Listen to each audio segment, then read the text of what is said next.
आज हम agile methodology का अभ्यास करने वाला है। सबसे पहले तो हमें ये समझने की ज़रूरत है कि अजाइल मैथडोलॉजी का मतलब क्या होता है। अजाइल मैथडोलॉजी एक सॉफ्टवेयर को डेवलप करने के कुछ प्रिंसिपल्स का कलेक्शन है और अजाइल मैथडोलॉजी दो चीज़ों को सबसे ज़्यादा वैल्यू करता है। अब उन दो चीज़ों में से सबसे पहली चीज़ है अडेप्टेबिलिटी और दूसरी चीज़ अजाइल मैथडोलॉजी छोटे और इंक्रीमेंटल चेंजेस को वैल्यू करता है जो लिए गए हैं for bettering the software quality while developing it.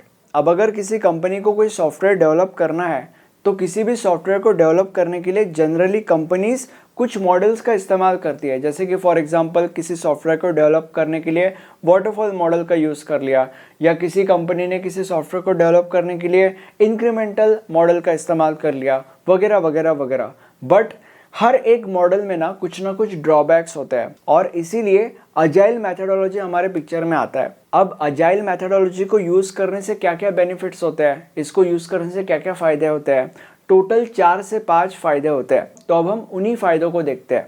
अब अगर अजाइल मैथडोलॉजी का इस्तेमाल करके हम किसी भी सॉफ्टवेयर को बना रहे हैं तो इससे सबसे पहला फ़ायदा ये होता है कि अजाइल मैथडोलॉजी के अंदर ना कोड के ऊपर सबसे ज़्यादा फोकस किया जाता है as compare to other things जैसे कि फॉर एग्जांपल डिज़ाइन, जैसे कि फॉर एग्जांपल डॉक्यूमेंटेशन वगैरह वगैरह वगैरह। ये सब बाकी की चीज़ों के ऊपर कम फोकस यहाँ पे किया जाता है और जो सॉफ्टवेयर को डेवलप करने के लिए मेन चीज़ चाहिए विच इज़ कोड, उस कोड के ऊपर मैक्सिमम फोकस यहाँ पे रहता है। दूसरा फ़ायदा अजाइल मैथडोलॉजी का इस्तेमाल करने का ये है कि यहाँ पे इटरेटिव अप्रोच का इस्तेमाल किया जाता है। इटरेटिव अप्रोच का मतलब क्या होता है? इटरेटिव अप्रोच का मतलब ये है कि अगर कोई टीम किसी सॉफ्टवेयर को डेवलप कर रहा है तो सबसे पहले वो उस सॉफ्टवेयर का बेसिक प्रोटोटाइप बनाएगा। वो बेसिक प्रोटोटाइप क्लाइंट को दिखाया जाएगा, क्लाइंट उस बेसिक प्रोटोटाइप को देखेगा और टीम को फीडबैक देगा। ये पहला इटरेशन हो गया।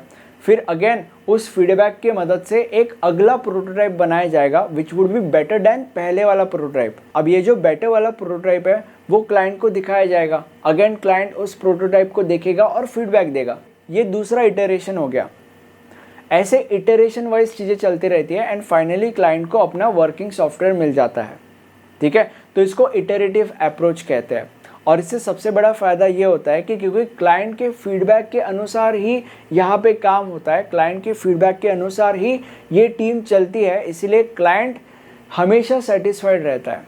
अब जो तीसरा फ़ायदा अजाइल मैथडोलॉजी को इस्तेमाल करने का है वो ये है कि अगर अजाइल मैथडोलॉजी का इस्तेमाल करके हम सॉफ्टवेयर बना रहे हैं क्लाइंट के लिए तो क्लाइंट को वर्किंग सॉफ्टवेयर बहुत जल्दी मिल जाता है। एंड इसी से रिलेटेड और एक फ़ायदा ये है कि अगर सपोज़ एक टीम कोई सॉफ्टवेयर डेवलप कर रही है किसी क्लाइंट के लिए और क्लाइंट बार बार उस सॉफ्टवेयर में चेंजेस करने के लिए बोल रहा है, तो अगर अजाइल मैथडोलॉजी का इस्तेमाल करके वो सॉफ्टवेयर बन रहा है तो वो चेंजेस जल्दी जल्दी इम्प्लीमेंट हो जाते हैं। एंड मैं तुम लोग को और एक चीज़ बताना भूल गया अभी इटरेटिव अप्रोच के अंदर, विच इज़ मैंने तुम लोग को बोला था कि वो इटरेशंस होते जाएंगे, बट कब तक होते जाएंगे? तब तक होते जाएंगे जब तक क्लाइंट को अपना वर्किंग सॉफ्टवेयर मिल नहीं जाता तब तक। अब जैसे कि स्टार्टिंग में मैंने बोला था कि अजाइल मैथडोलॉजी एक सॉफ्टवेयर को डेवलप करने के कुछ प्रिंसिपल्स का कलेक्शन है, तो वो कौन से प्रिंसिपल्स है? टोटल 5 प्रिंसिपल्स है और वो प्रिंसिपल्स ये है। अब एक एक करके हम इन्हीं प्रिंसिपल्स को देखते हैं। सबसे पहला प्रिंसिपल इज़ कस्टमर इन्वॉल्वमेंट। इसका मतलब ये है कि अगर अजाइल मैथडोलॉजी का इस्तेमाल करके कोई टीम किसी सॉफ्टवेयर को डेवलप कर रही है तो उस डेवलपमेंट के अंदर हर बार जो भी क्लाइंट है जिसको उस सॉफ्टवेयर को डेवलप कराना है, उस क्लाइंट का या उस यूज़र का इन्वॉल्वमेंट हमेशा होना चाहिए। और ऐसा तभी हो सकता है जब अजाइल मैथडोलॉजी के अंदर इटरेटिव अप्रोच का इस्तेमाल किया जाए। एंड बेनिफिट्स के अंदर हमने देखा ही है कि अजाइल मैथडोलॉजी के अंदर इटरेटिव अप्रोच का ही इस्तेमाल किया जाता है और इसीलिए the dots are joining to each other, तो ये बराबर है। Second principle is incremental delivery. इसका मतलब क्या है?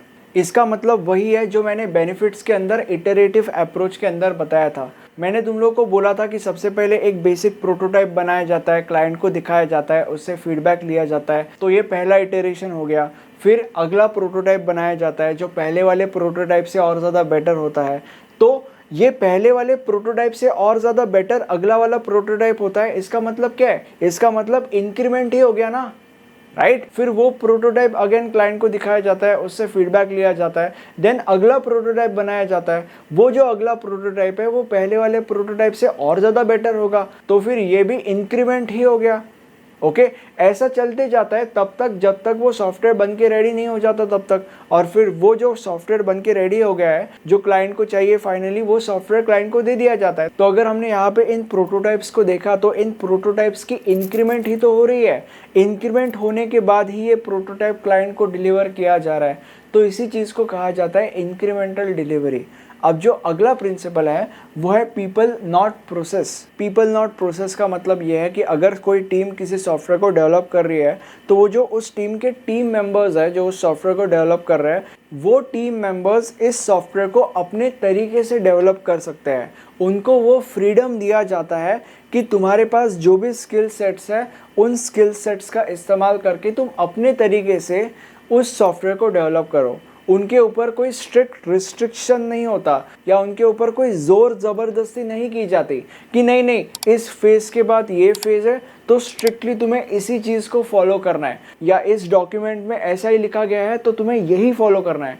ऐसी कोई भी ज़बरदस्ती उनके ऊपर नहीं की जाती। उनके पास ये पूरा का पूरा फ्रीडम होता है कि उनके पास जो भी स्किल सेट्स है उन स्किल सेट्स का इस्तेमाल करके जो भी सॉफ्टवेयर वो डेवलप कर रहे हैं उस सॉफ्टवेयर को डेवलप करे। ठीक है।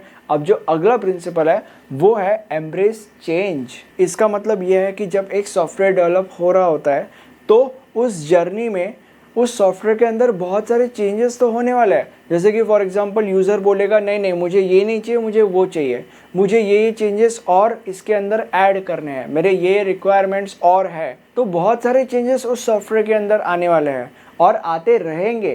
तो जो डेवलपमेंट टीम है उस टीम को सिस्टम को ही इस तरीके से बनाना है कि वो इन चेंजेस को अडेप्ट कर सके या इन चेंजेस को अकोमोडेट कर सके।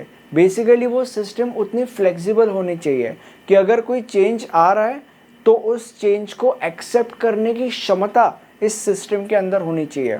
अब जो अगला प्रिंसिपल है वो है मेंटेन सिंप्लिसिटी। इसका मतलब यह है कि सॉफ्टवेयर को डेवलप करते वक्त इस बात के ऊपर फोकस होता है कि कैसे कॉम्प्लेक्सिटी को इल्यूमिनेट किया जाए और सिंप्लिसिटी को इम्प्लीमेंट किया जाए।